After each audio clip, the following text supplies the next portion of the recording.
So today we've got a glute and a feet focus. So we're going to be trying to get you guys understanding as to why your feet are so important to the full function of your glutes as well, because they work in tandem together basically when you're moving around, when you're walking. So the first thing that we're going to do, just to start with, is if you've done my classes before, you've probably done this one. We're going to do some hook lying glute contractions. So we're coming to our hook lying position, which is hopefully becoming a slightly more familiar term for you all.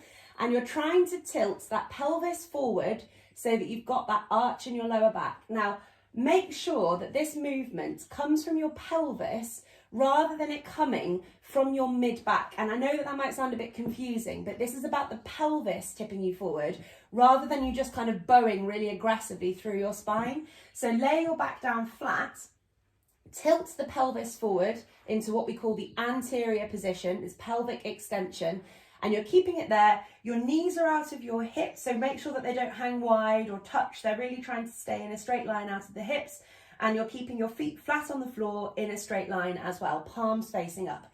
Now, what I want you to do is you've got your bottom muscles here, your glutes, and I want you to squeeze, hold, and release your glutes. So you can see that my body's not moving.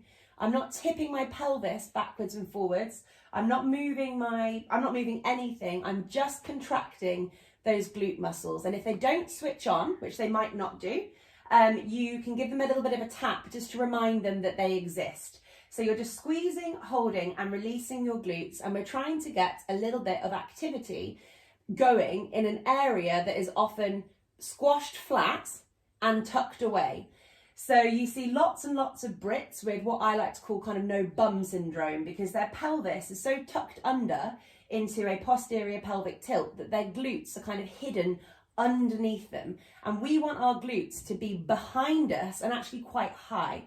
So in this session today, we're going to be trying and building strength into this glute position where our butt is back and high behind us rather than sort of slipping underneath and tucking under.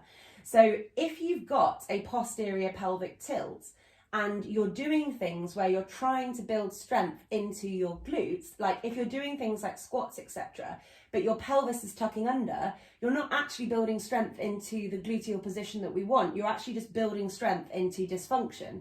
You want to be building strength into this position here, where the pelvis is an extension. So you've got that anterior pelvic tilt and you've got the slight rounding in your lower back, which is the lumbar extension as well. So really going after those glutes and getting a sense as to whether or not, A, you can get them waking up, but B, if you notice if one is more responsive than the other, because that's going to tell you something about potentially where aches and pains might be coming in. So if you've got one glute that doesn't switch on as well as the other, it's likely that another muscle in your body is doing the work that should be happening in the big meaty glutes. And also notice here that if by trying to squeeze your glutes, you notice that another muscle wants to jump in, that is probably explaining where your pain comes from. So if you're doing this, if you're trying to isolate and squeeze those glutes and you're noticing that your hip flexor is screaming at you, so kind of in your groin, or your lower back is screaming at you, or even your shoulder is screaming at you, if something is having a bit of a tantrum because of what you're trying to do at the moment, that is a compensatory pain that is occurring because your glutes aren't firing. So listen to that. Don't push through the pain and